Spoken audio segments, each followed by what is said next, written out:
Hey what is up guys, Prateek here from Iron Flex. और आज की वीडियो में मैं कुछ प्रोग्रेशंस के बारे में बात करने वाला हूँ। एक्सरसाइज के प्रोग्रेशंस मतलब कि कुछ इजियर एक्सरसाइजेस जो कि धीरे धीरे लेवल बढ़ा के हम लोग इवेंचुअली एक अच्छे लेवल के हाई स्ट्रेंथ रिक्वायरिंग एक्सरसाइज तक पहुंच सकते हैं। और आज मैं वो एक्सरसाइज कवर करने वाला हूँ पिस्टल स्क्वाट्स के लिए। तो पिस्टल स्क्वाट्स के लिए शुरू से लेके एंडिंग तक का प्रोग्रेशंस अलग अलग टाइप का कवर करूंगा, ताकि आप पिस्टल स्क्वाट मतलब कि वन लेगेड स्क्वाट को आराम से कर पाएंगे इवेंचुअली, अगर आप कंसिस्टेंटली ट्रेन करेंगे तो कोई भी कैलिस्थेनिक्स, अगर हम लोग जिम और कैलिस्थेनिक्स ट्रेनिंग में यही डिफरेंस होता है। कैलिस्थेनिक्स ट्रेनिंग में जिसमें हम लोग बॉडी वेट ओनली यूज करते हैं, तो बॉडी वेट एक्सरसाइजेस में हम लोग के पास वेट इंक्रीज करने का ऑप्शन नहीं होता। जिम में जाके क्या कर सकते हैं, जिम में लेग एक्सरसाइजेस कैसे होते हैं, डेडलिफ्ट, स्क्वाट, ये सब। तो उनमें हम लोग चाहे तो 0.5 या 0.25 किलोज का भी छोटा छोटा प्लेट्स ऐड करके अपना वेट को इंक्रीज कर सकते हैं, जो हम लोग लिफ्ट कर रहे हैं। पर कैलिस्थेनिक्स में हम लोग ऐसे वेट तो ऐड नहीं कर सकते। हम लोग एक एक्सरसाइज प्रोग्रेशन से दूसरे प्रोग्रेशन को शिफ्ट कर सकते हैं। पर ये जो एक प्रोग्रेशन का जंप होता है, उसमें स्ट्रेंथ का बहुत ज्यादा डिफरेंस होता है। तो इसीलिए वो उसको कैसे स्टेप बाय स्टेप जाए ताकि वो हायर लेवल का एक्सरसाइज को अचीव कर पाए, इसीलिए हमें ये सब डिटेल्ड प्रोग्रेशंस देना पड़ता है। आज का पहला प्रोग्रेशन है single leg step up. Single leg step up करने के लिए आपको पहले एक एलिवेटेड सरफेस चाहिए, जो कि एटलीस्ट आपके नी के हाइट तक आता हो। नी के हाइट तक का एलिवेटेड सरफेस जैसे कि चेयर, टेबल, सोफा, बेड, कुछ भी हो सकता है। या तो जिम में अगर है तो बेंच पे भी कर सकते हैं। वो ढूंढने के बाद आपको कोई एक पैर पहले रखना है एलिवेटेड सरफेस पे, और उस पैर के सपोर्ट के थ्रू उस पैर से फोर्स यूज़ करके अपने बॉडी को ऊपर उठाना है। रेप को तब तक कंटिन्यू कीजिए जब तक कि आपका पूरा टॉप मोस्ट पोजिशन में पहुंच ना जाए और आपका नी ऐसे स्ट्रेट ना हो जाए। नी स्ट्रेट होने के बाद वापस आप नीचे आ जाइएगा। इसको आप जितने रेप्स के लिए कर सकते हैं स्लो एंड कंट्रोल्ड तरीके में। स्लो एंड कंट्रोल करना ज़रूरी है। बहुत ही स्पीडी रेप से ज़्यादा हार्ड होता है स्लो और कंट्रोल तरीके से करना। तो ऐसे स्लो और कंट्रोल तरीके से आप जितने रेप्स कर सकते हैं कीजिए। जब आपका टोटल 12 to 15 रेप्स के रेंज में हो जाएगा, तब आप नेक्स्ट एक्सरसाइज को मूव ऑन कर सकते हैं। तो जब आपने सिंगल लेग स्टेप अप्स को ऐसे स्लो और कंट्रोल तरीके से अच्छे से 12 to 15 रेप्स के रेंज तक कंप्लीट कर सकते हैं, जब आप ये सिंगल लेग स्टेप अप को 12 to 15 रेप्स तक कंप्लीट कर सकते हैं, तब आप अपने ये वाले प्रोग्रेशन का शुरुआत कर सकते हैं। इस प्रोग्रेशन में मैं क्या करने वाला हूँ, इसमें मैं सिंगल लेग स्क्वाट अटेम्प्ट करूंगा, जिसमें कि मैं सिर्फ एक ही पैर से स्क्वाट करूंगा। पर मैं क्या करूंगा कि मेरे हाथ के हेल्प से मैं किसी एक सरफेस पे मेरा हाथ को रखूंगा, ताकि मेरा हाथ जो डाउनवर्ड फोर्स दे वो मेरे को स्क्वाट के नीचे वाले पोजीशन से ऊपर आने में हेल्प करे। अब इसमें मैं पहले मैं एग्जांपल दिखा देता हूं।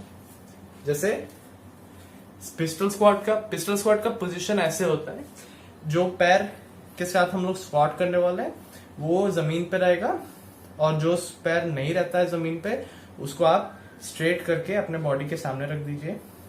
अपना जो एक हाथ पिक कीजिए, जिस लेग के साथ कर रहे हैं यूजुअली उसके ऑपोजिट वाला आर्म के साथ करते हैं सपोर्ट को। तो मैं लेफ्ट लेग के साथ कर रहा हूँ, इसलिए राइट हैंड मेरा सपोर्ट करेगा। उसे मैंने सपोर्ट एरिया पे रखा, मैं नीचे गया, हाथ सपोर्टेड एरिया पे है और फिर ऊपर आ रहा हूं। सपोर्टेड पिस्टल स्क्वाट में एक चीज आपको याद रखना पड़ेगा कि अब सपोर्टेड पिस्टल स्क्वाट को ज्यादा मुश्किल कैसे बनाएं। आपका हाथ सपोर्ट के जितने पास रहेगा, अगर मैं पिस्टल स्क्वाट कर रहा हूं और मेरा सपोर्ट जस्ट इधर है, तो मेरे को उसमें जितना सपोर्ट मिल रहा है, अगर मैं थोड़ा सा मूव कर दूंगा तो मेरे को कितना सपोर्ट मिल रहा है वो कम हो जाएगा। और जितना दूर होते रहेगा, जितना हमारा सपोर्ट वाला आर्म जितना स्ट्रेट होते रहेगा, जितना हमारे बॉडी से दूर जाता रहेगा सपोर्ट वाला आर्म, उतना ही उसका सपोर्ट कम होगा। तो गोल ये है कि हम लोग सपोर्टेड पिस्टल स्क्वाट्स करते रहेंगे और इवेंचुअली डिफिकल्टी को बढ़ाने के लिए हाथ को ज्यादा दूर रखते जाएंगे, ज्यादा स्ट्रेट करते जाएंगे, और इवेंचुअली पूरा हाथ स्ट्रेट करके भी हम लोग सपोर्टेड पिस्टल स्क्वाट्स कर पाएंगे। अब एक लास्ट प्रोग्रेशन बाकी है जिसके बाद आप पिस्टल स्क्वाट्स आसानी से कर पाएंगे। ये है पिस्टल स्क्वाट इसेंट्रिक्स। अब इसेंट्रिक क्या होता है मैं एक्सप्लेन करता हूँ।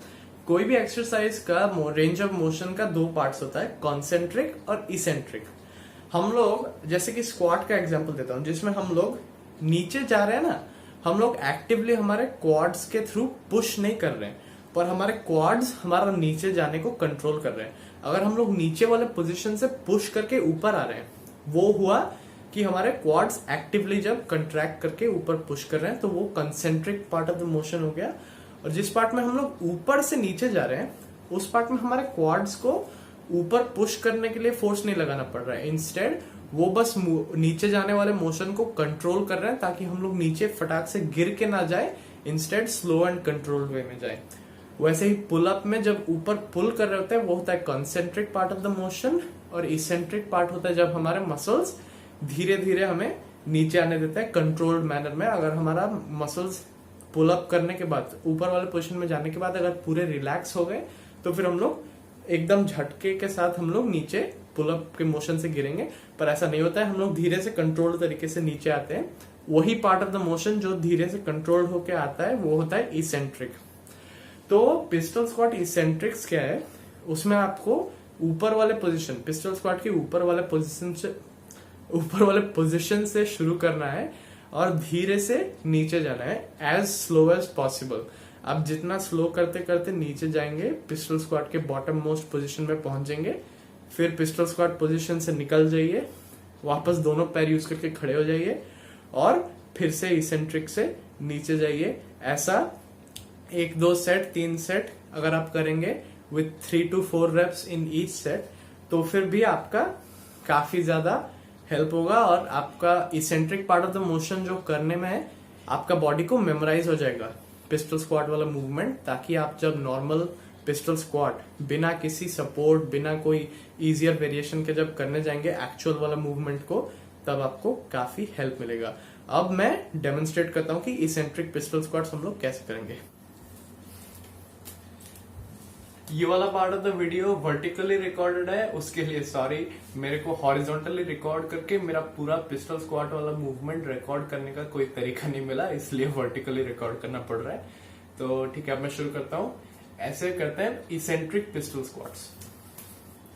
नॉर्मल पिस्टल स्क्वाट वाला पोजीशन मैं मेरे राइट लेग के साथ डेमोन्स्ट्रेट करता हूँ।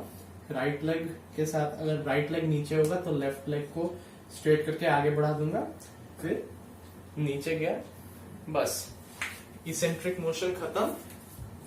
सिर्फ नीचे वाला जाने वाला पोर्शन ही हमें करना है पिस्टल स्क्वाट इसेंट्रिक्स में, और उसके बाद हम लोग पिस्टल स्क्वाट से निकल के वापस खड़े होके और एक इसेंट्रिक रेप करेंगे। और ऐसे करके आपको टोटल 4 बार रिपीट करना है। 4 मतलब 4 सेट्स के लिए करना है। आप रेप्स कर सकते हैं 3 to 5 के रेंज में।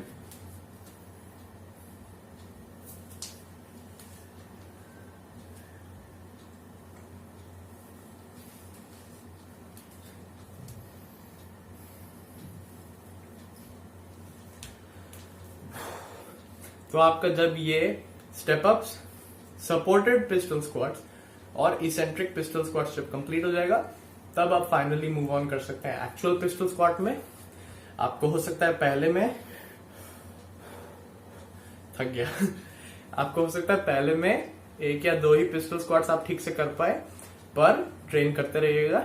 इवेंचुअली जितना रेप्स, अगर आप बहुत कम रेप्स कर पा रहे हैं, 1 to 2 रेप्स, 3 रेप्स, तो फिर 2 पिस्टल स्क्वाट के सेट के बीच में 3 से 5 मिनट रेस्ट कीजिएगा। और इवेंचुअली आप जैसे जैसे ट्रेन करते जाएंगे, आपका स्ट्रेंथ बढ़ता जाएगा और आपके रेप्स भी इंक्रीज हो जाएंगे। तो फुल पिस्टल स्क्वाट अब मैं करके दिखाता हूं।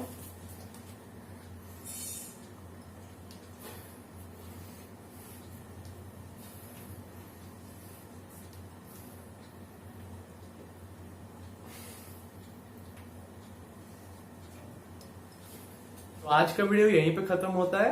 आई होप ये वीडियो आपको हेल्पफुल लगा होगा। आपको अब पिस्टल स्क्वाट अचीव करने में काफी हेल्प मिल गया होगा। ये प्रोसेस जो मैंने बताया है उसको स्टेप बाय स्टेप फॉलो कीजिएगा। मैंने भी ऐसे ही स्टेप बाय स्टेप फॉलो करके मेरा पिस्टल स्क्वाट इवेंचुअली मेरे को 2-3 महीने ट्रेनिंग के बाद अच्छे से कर पाया था मैं। तो ट्रेन करते रहिए कंसिस्टेंटली। कमेंट्स में मेरे को बताना आप कब पिस्टल स्क्वाट्स जब अचीव कर लेंगे तब ये वीडियो पे वापस आके कमेंट करके बता देना आई डिड इट। अगर वीडियो अच्छा लगा तो लाइक कर देना, और ऐसे ही fitness, body weight exercises, health और न्यूट्रिशन से रिलेटेड वीडियोस के लिए मेरे चैनल को सब्सक्राइब कर देना। Thank you for watching, keep striving.